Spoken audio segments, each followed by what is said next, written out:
As Democrats wring their hands and gnash their teeth over fresh polling that suggests a post-convention bounce for John McCain, there is one Obama supporter who has managed to keep his cool.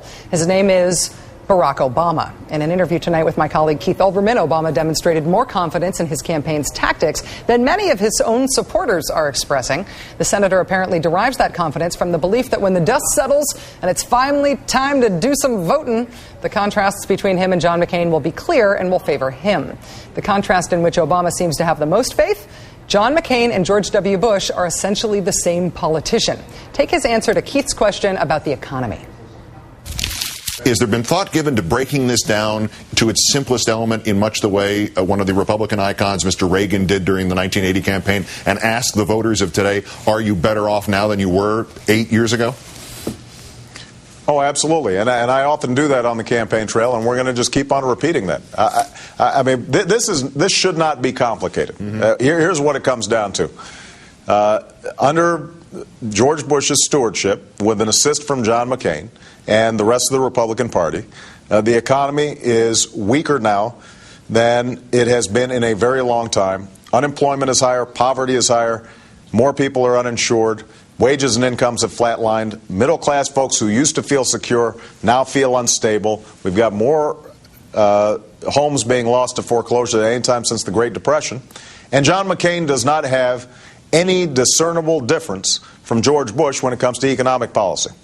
He's got the same economic policy. So if you like what has happened under George Bush's presidency, you should vote for John McCain. If you think that we had to move this country in a fundamentally different direction, then you should vote for me. If you're taking notes, you should have 3 George Bushes in one Obama answer about the economy and John McCain. This interview appeared to be as much about Obama's campaign tactics as it was about his vision for the country.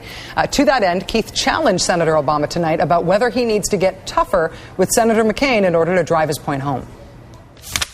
Have you thought of using on the campaign trail and in your speaking engagements more exclamation points? Have you thought of getting angrier? Well, I tell you what, with 2 months to go, I think everybody needs to feel a sense of urgency.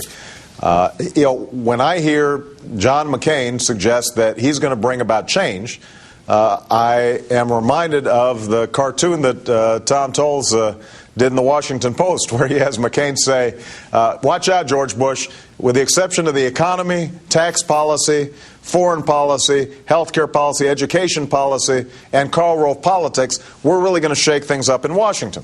I said, I think on Saturday in Indiana, the American people aren't stupid. They are going to get it.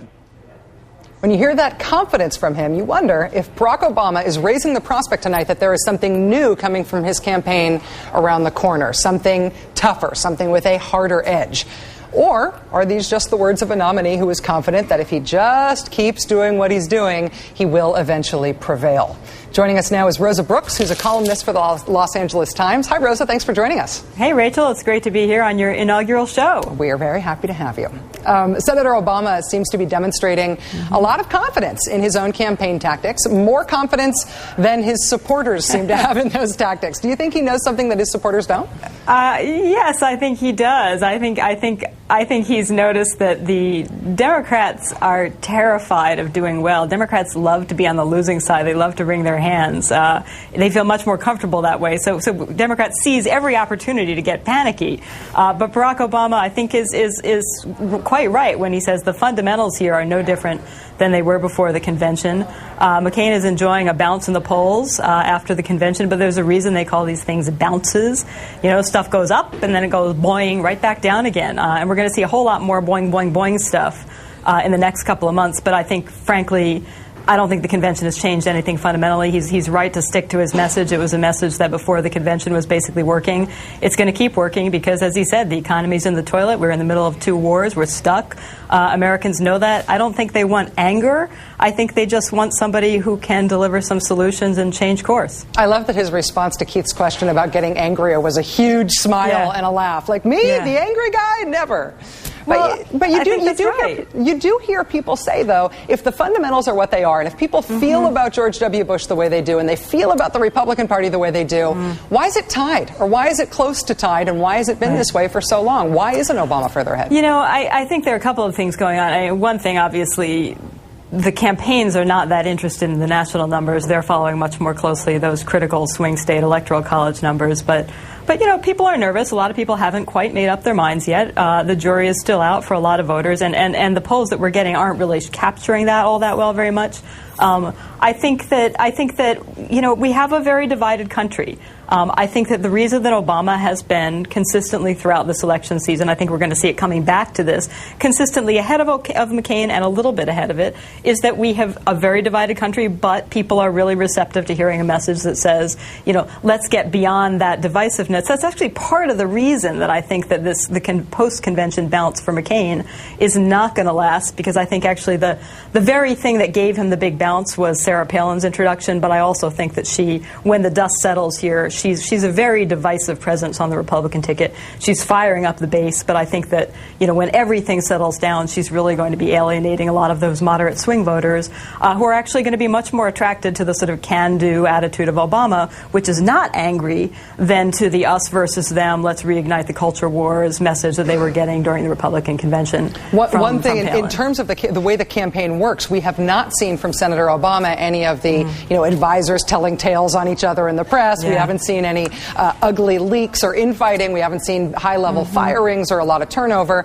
And we have also actually, and I don't think they get very much credit for this, we have seen some message discipline. And the message discipline right now is McCain equals Bush, McCain equals Bush, McCain equals Bush. We saght that as much in Obama's interview with Keith tonight as we've seen it over the past month.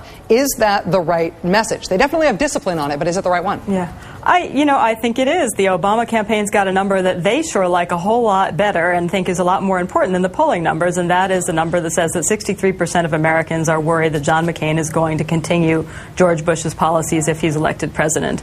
You know, and given the huge, you know, I think it's 85% or something like that of Americans who think the country's going in the wrong direction, that's a really comforting number to the Obama campaign.